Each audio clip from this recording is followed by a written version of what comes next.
ನಮಸ್ಕಾರ ಎಲ್ಲರಿಗೂ welcome back to my channel Sonu special.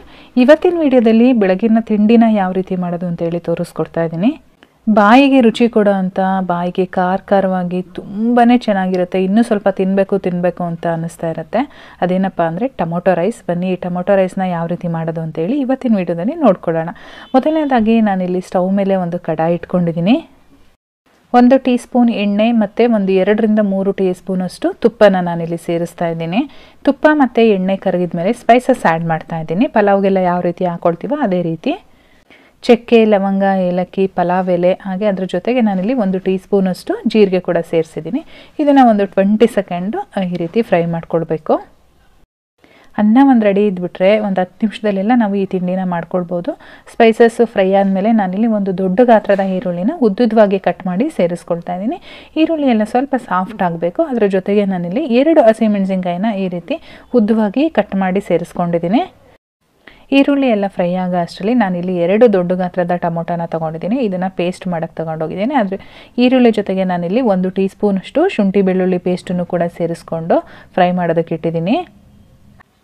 ಈರುಳ್ಳಿ ಮತ್ತು ಶುಂಠಿ ಬೆಳ್ಳುಳ್ಳಿ ಪೇಸ್ಟು ಸ್ವಲ್ಪ ಫ್ರೈ ಆದಮೇಲೆ ನಾನು 2 ಟೊಮೊಟೊನ ಪೇಸ್ಟ್ ಮಾಡೋಕ್ಕೆ ತಗೊಂಡೋಗಿದ್ನಲ್ವ, ಆ ಟೊಮೊಟೊ ಪೇಸ್ಟನ್ನು ಸೇರಿಸಿ ಮತ್ತು ಫ್ರೈ ಮಾಡ್ತಾ ಇದ್ದೀನಿ. ಟೊಮೊಟೊ ಪೇಸ್ಟ್ ಏನು ಹಾಕಿದ್ದೀವಿ ಇದ್ರದ್ದು ಹಸಿ ವಾಸನೆ ಎಲ್ಲ ಹೋಗಬೇಕು. ಅಲ್ಲಿವರೆಗೂ ನಾವು ಲೋ ಫ್ಲೇಮಲ್ಲಿ ಇಟ್ಕೊಂಡೇ ಫ್ರೈ ಮಾಡ್ಕೊಳ್ಬೇಕು. ಈ ರೀತಿ ಹಸಿ ವಾಸನೆ ಹೋಗೋವರೆಗೂ ನಾವು ಫ್ರೈ ಮಾಡ್ಕೊಳೋದ್ರಿಂದ ನಮಗೆ ತಿಂಡಿ ತಿನ್ನಬೇಕಾದ್ರೆ ಅದ್ರದ್ದು ಟೊಮೊಟೊ ಸ್ಮೆಲ್ ಬರೋದಿಲ್ಲ. ಇವಾಗ ನಾನು ಇದಕ್ಕೆ ಸ್ಪೈಸಸ್ ಆ್ಯಡ್ ಮಾಡ್ತಾ ಇದ್ದೀನಿ. ನಾನಿಲ್ಲಿ ಒಂದು ಅರ್ಧ ಟೀ ಸ್ಪೂನು ಅರಿಶಿನ ಪುಡಿ ಹಾಕಿದ್ದೀನಿ. ಹಾಗೆ 1 ಟೀ ಸ್ಪೂನು ಧನಿಯಾ ಪುಡಿನ ಸೇರಿಸ್ತಾ ಇದ್ದೀನಿ.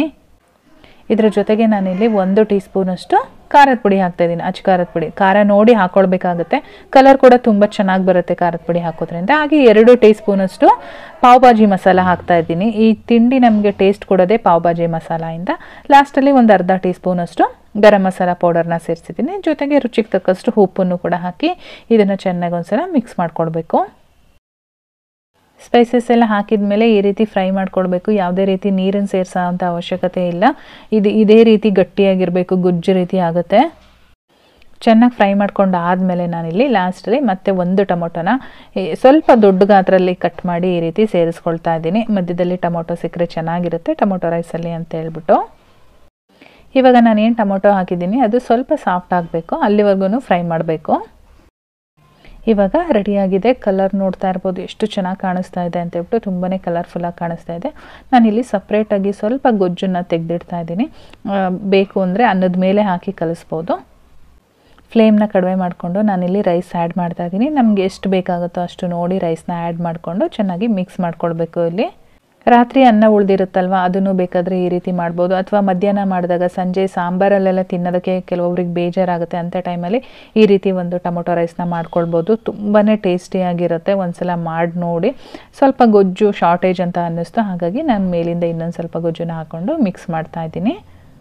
ಸ್ವಲ್ಪ ಡಾರ್ಕಾಗಿ ಮಿಕ್ಸ್ ಮಾಡಿದರೆ ಟೇಸ್ಟ್ ತುಂಬಾ ಚೆನ್ನಾಗಿರುತ್ತೆ. ಹಾಗಾಗಿ ಇನ್ನೊಂದು ಸ್ವಲ್ಪ ನಾನು ಗೊಜ್ಜನ್ನ ಆ್ಯಡ್ ಮಾಡಿದೆ.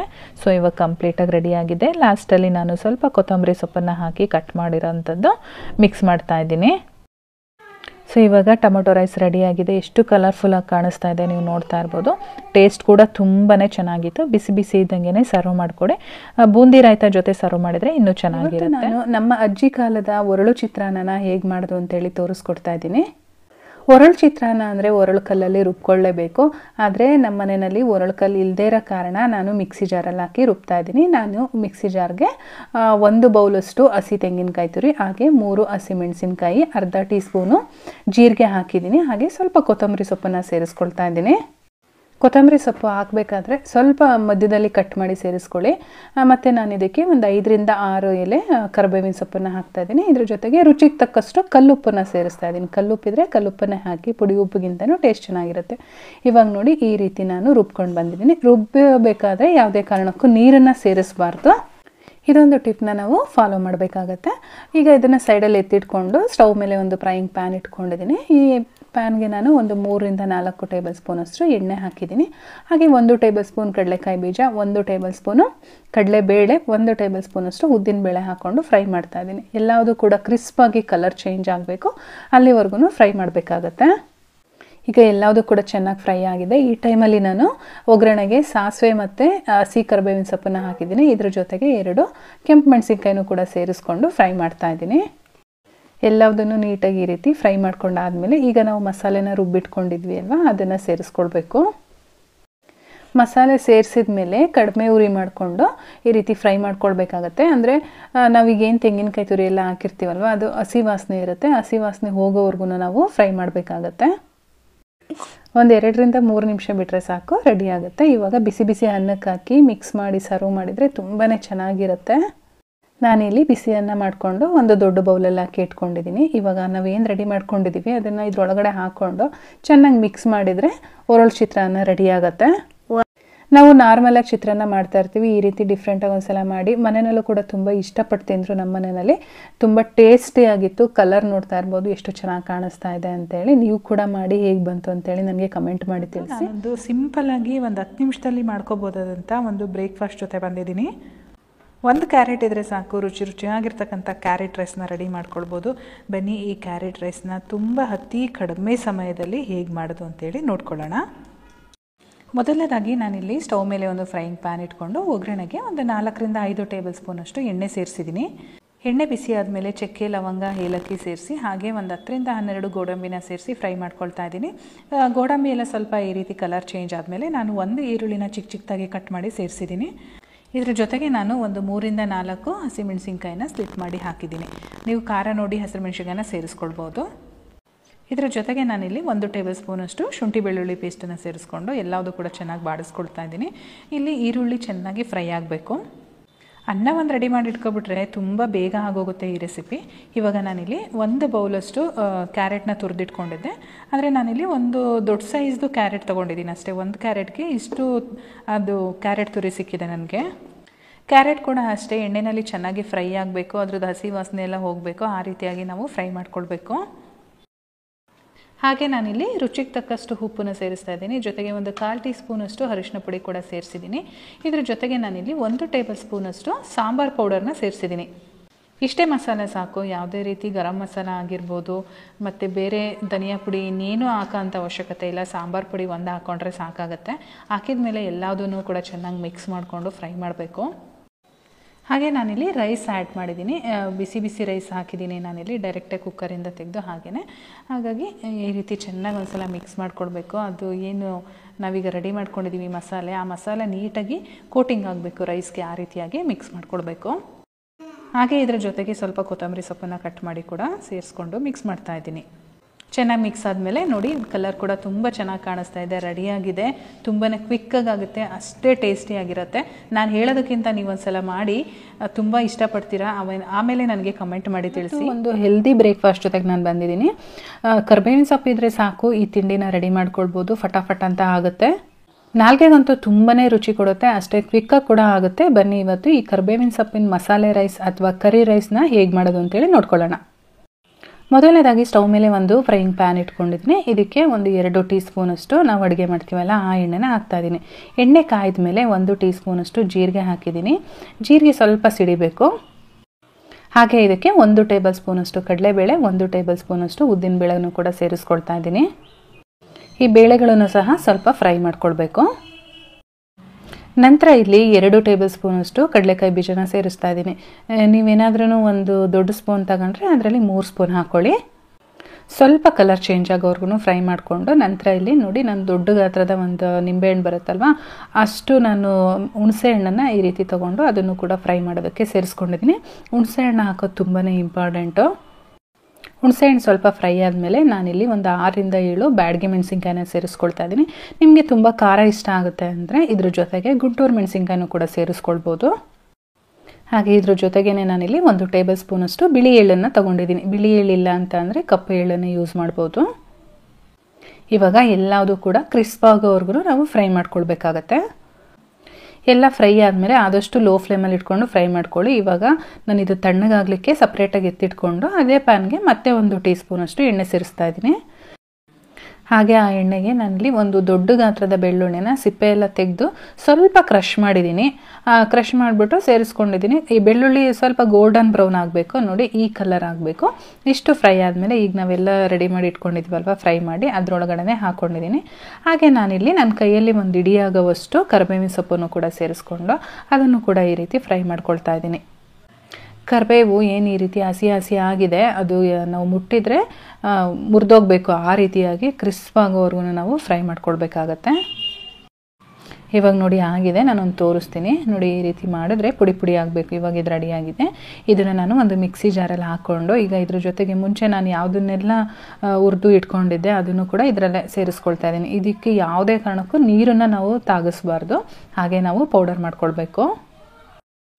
ಒಂದೆರಡು ರೌಂಡ್ ರುಬ್ಕೊಂಡಿದ್ದಾದಮೇಲೆ ನಾನು ಇದಕ್ಕೆ ರುಚಿಗೆ ತಕ್ಕಷ್ಟು ಉಪ್ಪನ್ನು ಸೇರಿಸ್ತಾ ಇದ್ದೀನಿ. ಇಷ್ಟು ಪೌಡರ್ ಆದಮೇಲೆ ನಮಗೆ ಉಪ್ಪು ಎಷ್ಟು ಹಾಕಬೇಕು ಅಂತ ಗೊತ್ತಾಗುತ್ತೆ, ಹಾಗಾಗಿ ಫಸ್ಟ್ ಒಂದು 2 ರೌಂಡ್ ರುಬ್ಕೊಂಡಿದ್ದೆ. ಇವಾಗ ನೋಡಿ ಇಷ್ಟು ಪೌಡರ್ ಮಾಡಿ ಇಟ್ಕೊಂಡಿದ್ದೀನಿ ನಾನು. ಸ್ವಲ್ಪ ತರಿಯಾಗಿ ಮಾಡಿಕೊಂಡ್ರೆ ಸಾಕಾಗುತ್ತೆ. ಇವಾಗ ಈ ಕಡೆ ಇನ್ನೊಂದು ಫ್ರೈಯಿಂಗ್ ಪ್ಯಾನ್ ಇಟ್ಕೊಂಡಿದ್ದೀನಿ. ಇದಕ್ಕೆ ಒಂದು 2 ರಿಂದ 3 ಟೀ ಸ್ಪೂನಷ್ಟು ಎಣ್ಣೆ ಸೇರಿಸ್ಕೊಳ್ತಾ ಇದ್ದೀನಿ.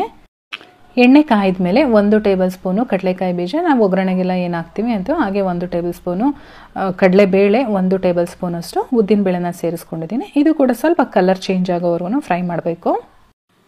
ರುಚಿ ಅಂತೂ ತುಂಬಾ ಚೆನ್ನಾಗಿ ಬಂದಿತ್ತು. ಬ್ರೇಕ್ಫಾಸ್ಟಿಗೆ ಮತ್ತು ಟಿಫನ್, ಲಂಚ್ ಬಾಕ್ಸ್ ತೊಗೊಂಡೋಗ್ಲಿಕ್ಕೆ ಎಲ್ಲದೂ ಕೂಡ ತುಂಬಾ ಸೂಟಬಲ್ ಫುಡ್ ಇದು. ಈಗ ನೋಡಿ ಕಡಲೆ ಬೀಜ ಎಲ್ಲ ಕಲರ್ ಚೇಂಜ್ ಆಗಿದೆ ಅಲ್ವಾ. ನಾನಿಲ್ಲಿ ಸಾಸಿವೆ ಮತ್ತು ಜೀರಿಗೆನ ಒಗ್ಗರಣೆಗೆ ಹಾಕ್ಕೊಳ್ತಾ ಇದ್ದೀನಿ.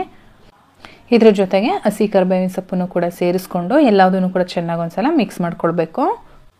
ಹಾಗೆ ನಾನಿಲ್ಲಿ ಒಗ್ಗರಣೆಗೆ ಒಂದು 4 ಗುಂಟೂರು ಮೆಣಸಿನ್ಕಾಯಿನ ಈ ರೀತಿ ಮಧ್ಯದಲ್ಲಿ ಕಟ್ ಮಾಡಿ ಸೇರಿಸ್ಕೊಂಡಿದ್ದೀನಿ. ಈಗ ಎಲ್ಲದೂ ಕೂಡ ಕಂಪ್ಲೀಟಾಗಿ ಫ್ರೈ ಆಗಿದೆ. ನಾನು ಒಂದು 1/4 ಟೀ ಸ್ಪೂನಷ್ಟು ಅರಿಶಿನ ಪುಡಿ ಕೂಡ ಸೇರಿಸ್ಕೊಂಡು ಮಿಕ್ಸ್ ಮಾಡ್ತೀನಿ. ಎಲ್ಲದೂ ಕೂಡ ಈ ರೀತಿ ಚೆನ್ನಾಗಿ ಮಿಕ್ಸ್ ಮಾಡಿದ ಮೇಲೆ ನಮಗೆ ಎಷ್ಟು ರೈಸ್ ಬೇಕಾಗುತ್ತೆ ಅಷ್ಟು ನಾನು ಬಿಸಿ ಅನ್ನ ಮಾಡಿ ಇಟ್ಕೊಂಡಿದ್ದೆ, ಅನ್ನನ ಇದರೊಳಗಡೆ ಸೇರಿಸ್ಕೊಳ್ತಾ ಇದ್ದೀನಿ. ಅನ್ನ ಎಲ್ಲ ಸೇರಿಸಿದಾದ್ಮೇಲೆ ಈಗ ನಾನು ಪೌಡರ್ ಮಾಡಿ ಇಟ್ಕೊಂಡಿದ್ದೆ ಅಲ್ವಾ, ಅದನ್ನು ನೋಡಿಕೊಂಡು ಎಷ್ಟು ಬೇಕಾಗುತ್ತೆ ಅಷ್ಟು ಸೇರಿಸ್ಕೊಳ್ಬೇಕು. ನಾನಿಲ್ಲಿ ಒಂದು 3 ರಿಂದ 4 ಟೇಬಲ್ ಸ್ಪೂನಷ್ಟು ಹಾಕ್ತಾ ಇದ್ದೀನಿ. ಬೇಕು ಅಂದರೆ ನಾವು ಮಿಕ್ಸ್ ಮಾಡಿ ಆದಮೇಲೆ ನೋಡ್ಕೊಂಡು ಹಾಕ್ಕೊಳ್ಬೋದು. ಈ ಪೌಡರ್ನ ಆ ರೀತಿ ಮಾಡಿಕೊಂಡು ನಾವೊಂದು ಏರ್ ಟೈಟ್ ಕಂಟೈನರಲ್ಲಿ ಹಾಕ್ಕೊಂಡು ಫ್ರಿಜ್ಜಲ್ಲಿ ಇಟ್ಕೊಂಡ್ರೆ ಯಾವಾಗ ಬೇಕಾವಾಗ ಈ ರೀತಿ ಒಗ್ಗರಣೆ ಮಾಡ್ಕೊಳ್ಬೋದು, ತುಂಬ ದಿನ ಸ್ಟೋರ್ ಮಾಡ್ಬೋದು. ಈ ಟೈಮಲ್ಲಿ ನಾವು ಉಪ್ಪು ಸಪ್ಪೆ ಎಲ್ಲ ನಮ್ಮ ರುಚಿ ನೋಡ್ಕೊಂಡು ಮಿಕ್ಸ್ ಮಾಡ್ಕೊಳ್ಬೋದು. ಸೊ ಇವಾಗ ಕರಿಬೇವಿನ ಸೊಪ್ಪಿನ ಮಸಾಲೆ ಅನ್ನ ರೆಡಿಯಾಗಿದೆ. ತುಂಬಾ ಕ್ವಿಕ್ಕಾಗಿ ಆಗುತ್ತೆ, ತುಂಬ ರುಚಿಯಾಗಿರುತ್ತೆ. ನೀವು ಕೂಡ ಒಮ್ಮೆ ಮಾಡಿ. ಯಾವುದಾದ್ರೂ ಕ್ವಿಕ್ಕಾಗಿ ಆಗ ಒಂದು ತಿಂಡಿ ಇದ್ರೆ ಅಂತ ಅಂದರೆ ಅದು ಮಸಾಲ ರೈಸ್ ತುಂಬಾ ಟೇಸ್ಟಿಯಾಗಿರುತ್ತೆ ಮತ್ತು ಕ್ವಿಕ್ಕಾಗಿ ರೆಡಿ ಆಗುತ್ತೆ. ವೆಜಿಟೇಬಲ್ಸ್ ಹಾಕಿ ಮಾಡೋದ್ರಿಂದ ರುಚಿಯಾಗಂತೂ ಇರುತ್ತೆ. ಬನ್ನಿ ಹೇಗೆ ಮಾಡೋದು ಅಂತೇಳಿ ನೋಡ್ಕೊಳ್ಳೋಣ. ಮೊದಲನೇದಾಗಿ ಸ್ಟವ್ ಮೇಲೆ ಒಂದು ಕಡಾಯಿ ಇಟ್ಕೊಂಡಿದ್ದೀನಿ. ಇದಕ್ಕೆ ಒಂದು 3 ರಿಂದ 4 ಟೇಬಲ್ ಸ್ಪೂನಷ್ಟು ಅಡುಗೆ ಎಣ್ಣೆನ ಸೇರಿಸ್ತಾ ಇದ್ದೀನಿ. ಎಣ್ಣೆ ಕಾಯ್ದ ಮೇಲೆ ಒಗ್ಗರಣೆಗೆ ಸಾಸಿವೆ ಮತ್ತು ಜೀರಿಗೆನ ಸೇರಿಸ್ಕೊಳ್ತಾ ಇದ್ದೀನಿ. ಜೀರಿಗೆ ಮತ್ತು ಸಾಸಿವೆ ಎರಡು ಕೂಡ ಚೆನ್ನಾಗಿ ಚಟ್ಪಟ ಅಂತ ಸಿಡಿಯಕ್ಕೆ ಸ್ಟಾರ್ಟ್ ಮಾಡಿದ್ಮೇಲೆ ಕರಿಬೇವು ಕೂಡ ಹಾಕೊಳ್ತಾ ಇದ್ದೀನಿ. ಹಸಿ ಕರಿಬೇವಿದ್ರೆ ಹಾಕೊಳ್ಳಿ. ಹಾಗೆ ಒಂದು ದೊಡ್ಡ ಗಾತ್ರದ ಈರುಳ್ಳಿನ ಈ ರೀತಿ ಸ್ಲೈಸಸ್ ಆಗಿ ಕಟ್ ಮಾಡಿಕೊಂಡು ಸೇರಿಸ್ಕೊಂಡಿದ್ದೀನಿ. ಈರುಳ್ಳಿ ಎಲ್ಲ ಸ್ವಲ್ಪ ಚೆನ್ನಾಗಿ ಫ್ರೈ ಆದಮೇಲೆ ನಾನಿಲ್ಲಿ ಅರ್ಧ ಟೇಬಲ್ ಸ್ಪೂನ್ ಅಷ್ಟು ಶುಂಠಿ ಬೆಳ್ಳುಳ್ಳಿ ಪೇಸ್ಟನ್ನು ಹಾಕ್ಕೊಂಡಿದ್ದೀನಿ. ಹೋಮ್ ಮೇಡ್ ಶುಂಠಿ ಬೆಳ್ಳುಳ್ಳಿ ಪೇಸ್ಟ್ ಇದು, ಮನೆಯಲ್ಲೇ ಮಾಡಿಟ್ಕೊಂಡಿರ್ತಕ್ಕಂಥದ್ದು. ಲಿಂಕ್ ಬೇಕಾದರೆ ಡಿಸ್ಕ್ರಿಪ್ಷನಲ್ಲಿ ಹಾಕಿರ್ತೀನಿ, ಒಂದ್ಸಲ ಚೆಕ್ ಮಾಡಿ. ಹಾಗೆ ಇದ್ರ ಜೊತೆಗೆ ಒಂದು ದೊಡ್ಡ ಗಾತ್ರದ ಟೊಮೊಟೊನ ಈ ರೀತಿ ಚಿಕ್ಕ ಚಿಕ್ಕದಾಗಿ ಕಟ್ ಮಾಡಿಕೊಂಡು ಸೇರಿಸ್ಕೊಂಡಿದ್ದೀನಿ. ಅದನ್ನು ಕೂಡ ಚೆನ್ನಾಗಿ ಮಿಕ್ಸ್ ಮಾಡಿಕೊಂಡು ಒಗ್ಗರಣೆ ಮಾಡ್ಕೊಳ್ಬೇಕು. ಸ್ವಲ್ಪ ಸಾಫ್ಟ್ ಆಗಬೇಕು ಇಲ್ಲಿ ಟೊಮೊಟೊ. ನಂತರ ಇಲ್ಲಿ ವೆಜಿಟೇಬಲ್ಸ್ ಎಲ್ಲ ಆ್ಯಡ್ ಮಾಡ್ತಾ ಇದ್ದೀನಿ. ನಮಗೆ ಎಷ್ಟು ಬೇಕಾಗುತ್ತೋ ಅಷ್ಟು ಬೀನ್ಸು ಮತ್ತು ಕ್ಯಾರೆಟು ಹಾಗೆ ಕ್ಯಾಪ್ಸಿಕಮನ್ನು ಸೇರಿಸ್ಕೊಂಡಿದ್ದೀನಿ. ಎಲ್ಲದೂ ಕೂಡ ಅರ್ಧ ಬೌಲ್ ತೊಗೊಂಡಿದ್ದೀನಿ. ಇದರ ಜೊತೆಗೆ ನಿಮ್ಗೆ ಇಷ್ಟ ಆಗೋಂಥ ತರಕಾರಿಗಳನ್ನೂ ಕೂಡ ಸೇರಿಸ್ಕೊಳ್ಬೋದು. ಹಾಗೆ ನಾನಿಲ್ಲಿ ತರಕಾರಿ ಬೇಯೋದಕ್ಕೆ ಎಷ್ಟು ಬೇಕಾಗುತ್ತೋ ಅಷ್ಟು ಉಪ್ಪನ್ನು ಸೇರಿಸ್ಕೊಂಡಿದ್ದೀನಿ. ಉಪ್ಪು ಹಾಕಿದ್ಮೇಲೆ ಚೆನ್ನಾಗಿ ಒಂದ್ಸಲ ಮಿಕ್ಸ್ ಮಾಡ್ಕೊಳ್ಬೇಕು. ಹಾಗೆ ಲೋ ಫ್ಲೇಮ್ ಮಾಡಿಕೊಂಡು ನಾವು ಒಂದು 10 ನಿಮಿಷಗಳ ಕಾಲ ಲಿಡ್ ಕ್ಲೋಸ್ ಮಾಡಿ ತರಕಾರಿ ಎಲ್ಲ ಚೆನ್ನಾಗಿ ಬೇಯಿಸ್ಕೊಳ್ಬೇಕಾಗತ್ತೆ. ಸೊ ಇವಾಗ ನಾನು ಲಿಡ್ ಓಪನ್ ಮಾಡಿ ತೋರಿಸ್ತಾ ಇದ್ದೀನಿ. ನೋಡಿ ಎಷ್ಟು ಚೆನ್ನಾಗಿ ಬೆಂದಿದೆ ತರಕಾರಿ ಅಂತ. ಯಾವುದೇ ರೀತಿ ನಾನು ನೀರನ್ನು ಕೂಡ ಸೇರಿಸಿಲ್ಲ. ಇಲ್ಲಿ ತರಕಾರಿ ಬೇಯೋದಕ್ಕೆ ನಾವು ಲಿಡ್ ಕ್ಲೋಸ್ ಮಾಡ್ತೀವಲ್ಲ, ಆ ಟೈಮಲ್ಲಿ ನಾವು ಮಧ್ಯದಲ್ಲಿ ಓಪನ್ ಮಾಡಿಕೊಂಡು ಈ ರೀತಿ ಮಿಕ್ಸ್ ಮಾಡ್ಕೊಳ್ತಾ ಇರಬೇಕು. ಸ್ಟೀಲ್ ಕಡಾಯಿ ಏನಾರು ಇಟ್ಬಿಟ್ರೆ ಅದು ತಳ ಹಿಡ್ದಂಗೆ ಆಗುತ್ತೆ, ಹಾಗಾಗಿ ಮಿಕ್ಸ್ ಮಾಡ್ತಾ ಇರಬೇಕು. ಇವಾಗ ಅರ್ಧ ಟೇಬಲ್ ಸ್ಪೂನ್ ಅಷ್ಟು ಖಾರದ ಪುಡಿ, 1/4 ಟೀ ಸ್ಪೂನ್ ಅರಿಶಿನ ಪುಡಿ, ಹಾಗೆ ಅರ್ಧ ಟೀ ಸ್ಪೂನು ಗರಂ ಮಸಾಲ ಪೌಡರ್ನ ಸೇರಿಸ್ಕೊಂಡು ಚೆನ್ನಾಗಿ ಒಂದು ಮಿಕ್ಸ್ ಮಾಡ್ತಾ ಇದ್ದೀನಿ. ಎಲ್ಲದೂ ಕೂಡ ಚೆನ್ನಾಗಿ ಮಿಕ್ಸ್ ಆದಮೇಲೆ ನಾನಿಲ್ಲಿ ಬಿಸಿ ಬಿಸಿಯಾಗಿ ಅನ್ನನ ರೆಡಿ ಮಾಡಿ ಇಟ್ಕೊಂಡಿದ್ದೆ. ಅನ್ನ ಹಾಕ್ಬಿಟ್ಟು ಚೆನ್ನಾಗಿ ಒಂದ್ಸಲ ಮಿಕ್ಸ್ ಮಾಡಿದರೆ ಮಸಾಲ ರೈಸ್ ರೆಡಿ ಆಗುತ್ತೆ. ಇದ್ರ ಜೊತೆಗೆ ಕಟ್ ಮಾಡಿರ್ತಕ್ಕಂಥ ಕೊತ್ತಂಬರಿ ಸೊಪ್ಪನ್ನು ಕೂಡ ಸೇರಿಸ್ತಾ ಇದ್ದೀನಿ. ರಾತ್ರಿ ಏನಾದರೂ ಅನ್ನ ಉಳ್ಕೊಂಡಿದ್ರೆ ಬೆಳಗ್ಗೆ ಎದ್ದು ಬ್ರೇಕ್ಫಾಸ್ಟ್ಗೆ ಈ ರೀತಿ ಮಾಡ್ಕೊಳ್ಬೋದು. ಲಂಚ್ ಬಾಕ್ಸ್ಗೆಲ್ಲ ತಗೊಂಡೋಗೋದಾದ್ರೆ ಬಿಸಿ ಬಿಸಿ ಅನ್ನನೇ ಮಾಡ್ಕೋಬೇಕು. ಅನ್ನ ಒಂದು ರೆಡಿ ಇದ್ಬಿಟ್ರೆ ಕ್ವಿಕ್ಕಾಗಿ ಆಗುತ್ತೆ. ಬೆಳಗ್ಗೆ ಮಾಡೋದು ಅಂತ ನೀವು ಪ್ಲಾನ್ ಮಾಡ್ಕೊಂಡ್ರೆ ರಾತ್ರಿನೇ ವೆಜಿಟೇಬಲ್ಸ್ ಎಲ್ಲ ಕಟ್ ಮಾಡಿ ಇಟ್ಕೊಬಿಟ್ರೆ ಇನ್ನೂ ಕ್ವಿಕ್ಕಾಗಿ ಆಗುತ್ತೆ. ನಾನು ಸ್ವಲ್ಪ ಸಪ್ಪೆ ಅಂತ ಅನ್ನಿಸ್ತು, ಹಾಗಾಗಿ ಮತ್ತೆ ಸ್ವಲ್ಪ ಉಪ್ಪನ್ನು ಸೇರಿಸ್ಕೊಂಡು ಮಿಕ್ಸ್ ಮಾಡ್ತಾ ಇದ್ದೀನಿ. ರುಚಿ ನೋಡಿ ಹಾಕೊಳ್ಳಿ. ಸೊ ಇವಾಗ ಮಸಾಲ ರೈಸ್ ರೆಡಿ ಆಗಿ ಕೇವಲ 10 ನಿಮಿಷದಲ್ಲಿ ರೆಡಿ ಆಗೋ ಅಂತ ಆನಿಯನ್ ರೈಸ್ ಹೇಗೆ ಮಾಡೋದು ಅಂತೇಳಿ ನೋಡ್ಕೊಳ್ಳೋಣ. ಸ್ಟವ್ ಮೇಲೆ ಒಂದು ನಾನು ಫ್ರೈಯಿಂಗ್ ಕಡಾಯಿ ಇಟ್ಕೊಂಡಿದ್ದೀನಿ. ಇದಕ್ಕೆ ಒಗ್ಗರಣೆಗೆ ಅಂತ ಹೇಳ್ಬಿಟ್ಟು ಒಂದು 3 ರಿಂದ 4 ಟೀ ಸ್ಪೂನಷ್ಟು ಅಡುಗೆ ಎಣ್ಣೆನ ಸೇರಿಸ್ಕೊಳ್ತಾ ಇದ್ದೀನಿ. ಎಣ್ಣೆ ಚೆನ್ನಾಗಿ ಬಿಸಿ ಆದಮೇಲೆ ನಾನಿಲ್ಲಿ ಒಂದು ಅರ್ಧ ಟೀ ಸ್ಪೂನಷ್ಟು ಜೀರಿಗೆ ಸೇರಿಸ್ಕೊಳ್ತಾ ಇದ್ದೀನಿ. ನೋಡಿ, ಹಿಂಗೆ ಹಾಕಿದ ತಕ್ಷಣ ಸಿಡಿಯೋಕ್ಕೆ ಸ್ಟಾರ್ಟ್ ಮಾಡಬೇಕು, ಎಣ್ಣೆ ಆ ರೀತಿ ಕಾದಿರಬೇಕು. ಹಾಗೆ ನಾನಿಲ್ಲಿ ಒಂದು 1/4 ಟೀ ಸ್ಪೂನಷ್ಟು ಸಾಸಿವೆ ಹಾಕಿದ್ದೀನಿ, ಜೊತೆಗೆ ಹಸಿ ಕರಿಬೇವಿನ ಸೊಪ್ಪಿನ ಕೂಡ ಸೇರಿಸಿದ್ದೀನಿ. ಅದ್ರ ಜೊತೆಗೇ 3 ದೊಡ್ಡ ಗಾತ್ರದ ಈರುಳ್ಳಿನ ಉದ್ದುದ್ದವಾಗಿ ಕಟ್ ಮಾಡಿ ಸೇರಿಸ್ಕೊಂಡಿದ್ದೀನಿ. ಈರುಳ್ಳಿ ಎಲ್ಲ ಚೆನ್ನಾಗಿ ಸಾಫ್ಟ್ ಆಗಬೇಕು, ಅಲ್ಲಿವರೆಗೂ ನಾವು ಈ ರೀತಿ ಫ್ರೈ ಮಾಡ್ಕೊಳ್ಬೇಕಾಗತ್ತೆ. ನೋಡಿ, ಸ್ಲೈಸಸ್ ಆಗಿ ಮಾಡಿಕೊಂಡ್ರೆ ಈ ರೀತಿ ಚಿಕ್ಕ ಚಿಕ್ಕದಾಗಿ ಓಪನ್ ಆಗುತ್ತೆ, ತಿನ್ನೋದಕ್ಕೂ ಕೂಡ ತುಂಬಾ ಚೆನ್ನಾಗಿರುತ್ತೆ. ಇದೇ ರೀತಿ ಕಟ್ ಮಾಡ್ಕೊಳ್ಳಿ ಯಾವಾಗಲೂ ಕೂಡ ಆನಿಯನ್ ರೈಸ್ಗೆ.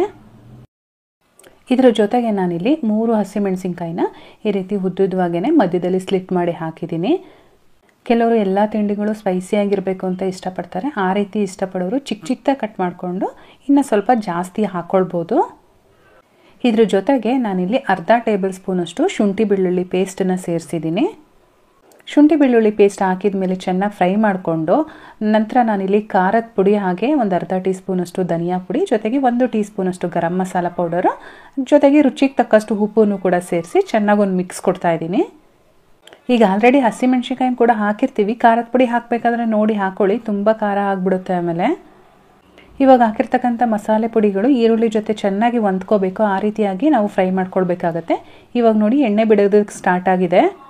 ಈ ಟೈಮಲ್ಲಿ ಮಾಡಿರ್ತಕ್ಕಂಥ ಬಿಸಿ ಬಿಸಿ ಅನ್ನನ ಸೇರಿಸಿ ಚೆನ್ನಾಗೊಂದು ಮಿಕ್ಸ್ ಮಾಡಬೇಕು. ರಾತ್ರಿ ಏನಾದರೂ ಅನ್ನ ಉಳ್ಕೊಂಡಿದ್ರೆ ಬೆಳಗ್ಗೆ ಎದ್ದು ನೀವು ತಿಂಡಿಗೆ ಈ ರೀತಿ ಮಾಡ್ಕೊಳ್ಬೋದು. ಇದರ ಜೊತೆಗೆ ನಾನಿಲ್ಲಿ ಸ್ವಲ್ಪ ಕೊತ್ತಂಬರಿ ಸೊಪ್ಪನ್ನು ಚಿಕ್ಕದಾಗಿ ಕಟ್ ಮಾಡಿ ಸೇರಿಸಿ ಚೆನ್ನಾಗೊಂದ್ಸರಿ ಮಿಕ್ಸ್ ಮಾಡ್ತೀನಿ. ಲಂಚ್ ಬಾಕ್ಸ್ಗಂತೂ ತುಂಬಾ ಚೆನ್ನಾಗಿರುತ್ತೆ ತಗೊಂಡೋಗ್ಲಿಕ್ಕೆ. ಲಂಚ್ ಬಾಕ್ಸ್ ತೊಗೊಂಡೋಗೋದಾದರೆ ಬಿಸಿ ಅನ್ನನೇ ಮಾಡಬೇಕು. ನೀವು ಅವಾಗ ಮಾಡಿ ಅವಾಗ ತಿಂತೀರಾ ಅನ್ನೋದಾದರೆ ರಾತ್ರಿ ಉಳಿದ ಅನ್ನದಲ್ಲಿ ಮಾಡ್ಕೊಳ್ಬೋದು. ಅನ್ನ ಒಂದು ರೆಡಿ ಇದ್ಬಿಟ್ರೆ ಫಟಾಫಟ್ ಅಂತ 10 ನಿಮಿಷದಲ್ಲಿ ತಿಂಡಿ ರೆಡಿ ಆಗಿಬಿಡುತ್ತೆ. ಸೊ ಇವಾಗ ಬಿಸಿ ಬಿಸಿಯಾಗಿರ್ತಕ್ಕಂಥ ಈರುಳ್ಳಿ ರೈಸ್ ರೆಡಿಯಾಗಿದೆ. ಸೊ ನಿಮಗೆಲ್ಲ ಇಷ್ಟ ಆಗಿದ್ರೆ ಒಂದು ಲೈಕ್ ಮಾಡಿ, ಶೇರ್ ಮಾಡಿ, ಸಬ್ಸ್ಕ್ರೈಬ್ ಮಾಡ್ಕೊಳ್ಳಿ. ಫೇಸ್ಬುಕ್ಕಲ್ಲಿ ನೋಡ್ತಾ ಇರೋರು ಫಾಲೋ ಮಾಡಿ. Thank you.